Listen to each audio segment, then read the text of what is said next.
And good morning. आज हम discuss करेंगे about heating effect of electric current. Heating effect of electric current क्या होता है? तो देखो, नाम से है heating effect of electric current. It means जब इलेक्ट्रिक करंट पास किया जाता है किसी हाई रेजिस्टेंस वायर में से, मींस जैसे कि निक्रोम का ही यूज कर लिया, ये भी नहीं तो जैसे कि आप डेली लाइफ के अंदर आप देखते हैं, जैसे कि सर्दियों में आप पानी को गर्म करते हैं इलेक्ट्रिक रोड की हेल्प से। तो आप क्या देखते हो कि जो इलेक्ट्रिक रोड है उसका जैसे ही स्विच ऑन करते हैं तो थोड़ी देर बाद में ही पानी है वो गर्म हो जाता है, मीन्स वो रोड है वो हॉट हो जाती है।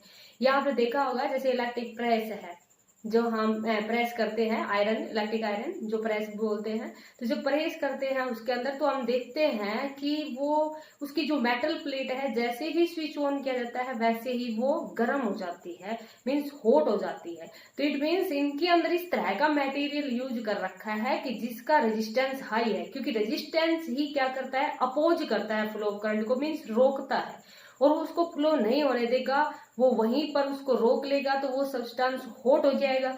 उसी को हम क्या कहेंगे, heating effect of electric current कहेंगे। जैसे कि heating effect of electric current के काफी ज्यादा एग्जांपल है कि इलेक्ट्रिक बल्ब होता है। इलेक्ट्रिक बल्ब के अंदर एक टंगस्टन का फिलामेंट होता है, टंगस्टन का फिलामेंट है उसका भी रेजिस्टेंस है हाई है, जिसके कारण क्या होता है वो हॉट हो जाता है, गर्म होता है, जिसके कारण बल्ब है वो लाइट देता है। जैसे हमारे पास इलेक्ट्रिक ओवन में है, या हमारे पास जैसे कि गीजर के अंदर है, तो ये सब सारे के जो एग्जाम्पल हैं ये बेस्ड है heating effect of electric current.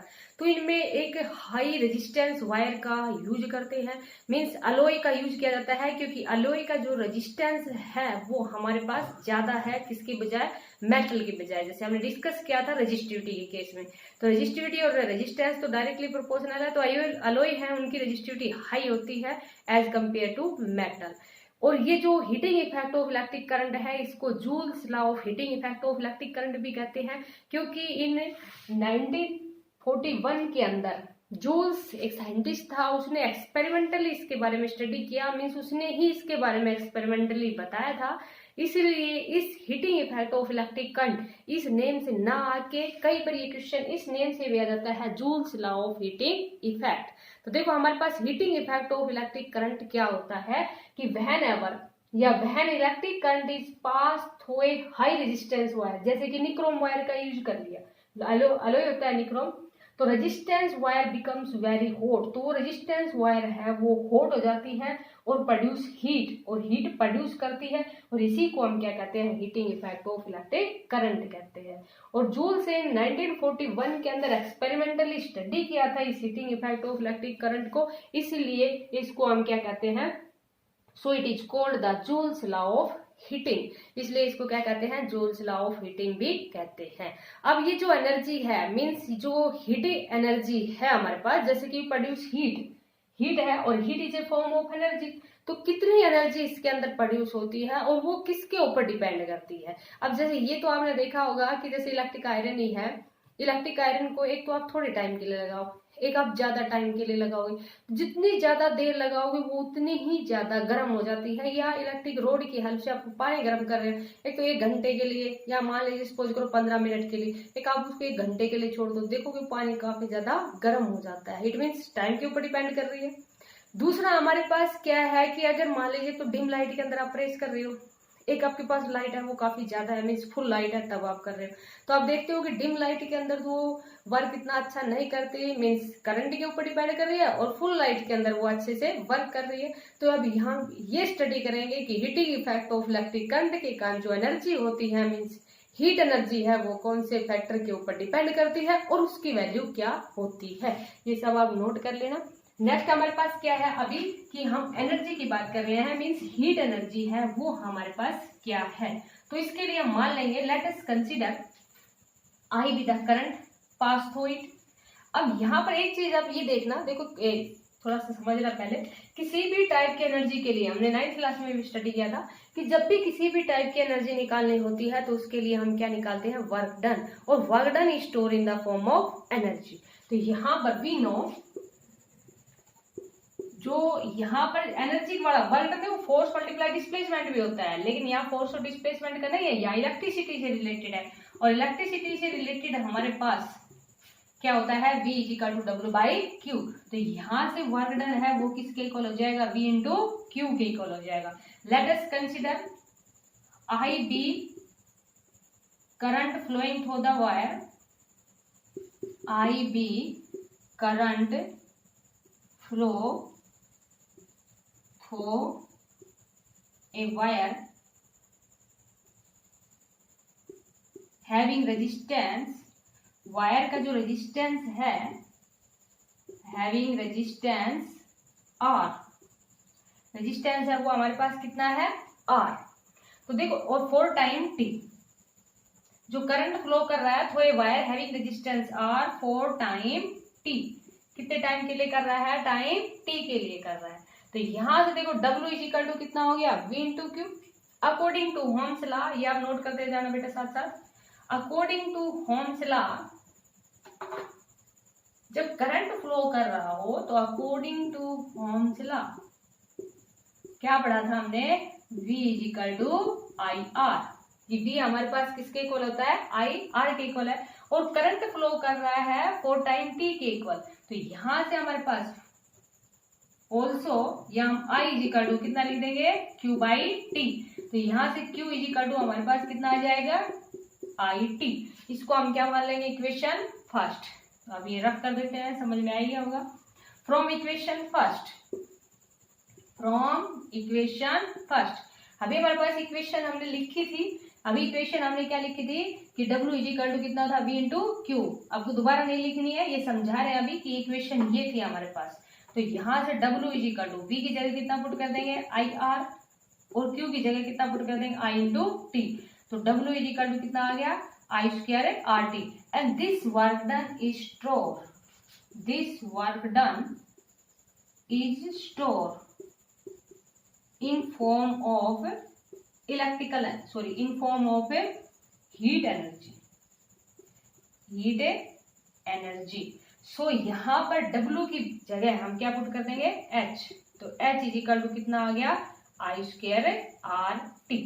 तो H की वैल्यू है हीट एनर्जी, और ये ध्यान रखना किसी भी टाइप की एनर्जी के लिए हमेशा वर्क डन निकालते हैं, और work done is store in the form of energy. और यहाँ पर हमारे पास हीट एनर्जी की जो वैल्यू आई है वो कितनी आई है, H is equal to I square R T.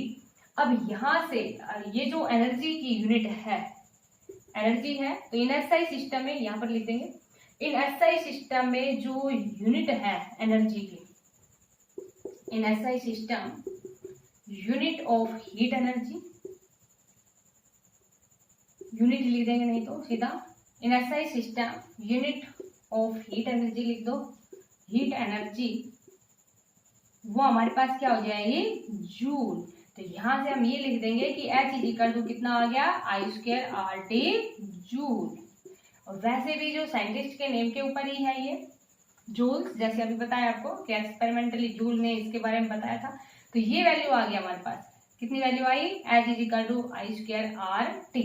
अब यहां से हीट एनर्जी है वो डिपेंड कर रही है, देखो heat energy depends on, heat energy है वो किस किस के ऊपर डिपेंड करती है, first it is directly proportional to, directly proportional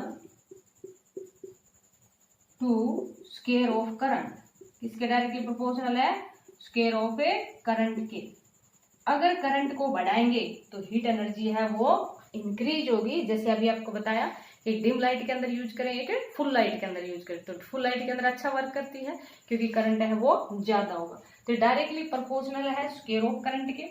second हम क्या कह देंगे, it is directly proportional to resistance, proportional to resistance. अगर रेजिस्टेंस हमारे पास ज्यादा होगा तो हीट है वो भी ज्यादा प्रोड्यूस होगी। तो इसीलिए डेफिनेशन में हमने वर्ड यही यूज किया था, हाई रेजिस्टेंस वायर। जितना ज्यादा रेजिस्टेंस होगा, और अलॉय का यूज किया जाता है इनमें, तो अलॉय के लिए रेजिस्टेंस है वो ज्यादा होता है, अलॉय का resistance as compare to metal. तो यहाँ पर हमारे पास जितना ज्यादा रेजिस्टेंस होगा उतनी ही ज्यादा है वो हीट प्रोड्यूस होगी। थर्ड हमारे पास क्या है, it is directly proportional to time. किसके ऊपर डिपेंड करेगी, टाइम के ऊपर डिपेंड करेगी। अगर हमारे पास टाइम थोड़े टाइम के लिए यूज कर रहे हैं, मीन्स थोड़े टाइम के लिए ही स्विच ऑन किया, तो हीट है वो कम प्रोड्यूस होगी। ज्यादा के लिए करेंगे तो हीट है वो ज्यादा प्रोड्यूस होगी। तो यहाँ से हीट एनर्जी, इस तरह से क्वेश्चन अगर बन जाता है कि on what factor does heat energy depend, तो हीट एनर्जी है वो डिपेंड करती है स्केल ऑफ करंट के ऊपर डिपेंड करती है, रेजिस्टेंस के ऊपर डिपेंड करती है, और थर्ड हमारे पास किसके ऊपर डिपेंड करती है, टाइम के ऊपर। तो ये था हमारे पास heating effect of electric current. अब इस पे न्यूमेरिकल है वो किस टाइप से आता है, heating effect of electric current पे। तो heating effect of electric current के लिए हम एक न्यूमेरिकल है वो कंसिडर कर लेते हैं कि एन इलेक्ट्रिक आयरन, आपको यहीं पर कर लेना है इसके साथ में, कि एन इलेक्ट्रिक आयरन, एक इलेक्ट्रिक आयरन है हैविंग रेजिस्टेंस, एक इलेक्ट्रिक आयरन, जैसे अभी आपको बताया था इलेक्ट्रिक प्रेस की बात कर रहे हैं, तो इलेक्ट्रिक आयरन ऑफ रेजिस्टेंस 20 ओम या हैविंग रेजिस्टेंस 20 ओम, ये हमारे पास जो सिंबल है वो किसका है, ओम का।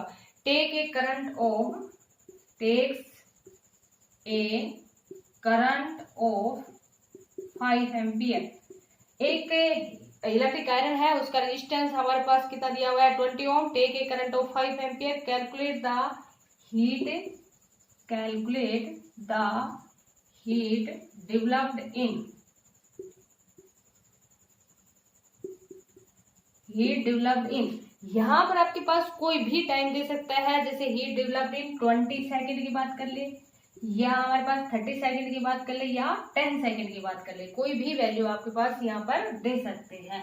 तो इस तरह का अगर कोई न्यूमेरिकल है कि इलेक्ट्रिक आयरन है having resistance 20 ohm, take a current of 5 ampere, calculate the heat developed in 20 second. देखो बेटा हमारे पास क्या क्या दिया हुआ है, रेजिस्टेंस दिया हुआ है, रेजिस्टेंस को हम रिप्रेजेंट करते हैं आर से, तो रेजिस्टेंस हमारे पास कितना दिया हुआ है 20 ओम, देखो इसको ऐसे लिख देना या इसको ऐसे लिख देना 20 ohm. Take a current, current की वैल्यू कितनी दे रखी है 5 एम्पियर, हीट डेवलप्ड इन कितने टाइम के अंदर 20 सेकेंड के अंदर। अगर यहाँ पर मिनट होता तो आप इसको सेकंड में कन्वर्ट करते।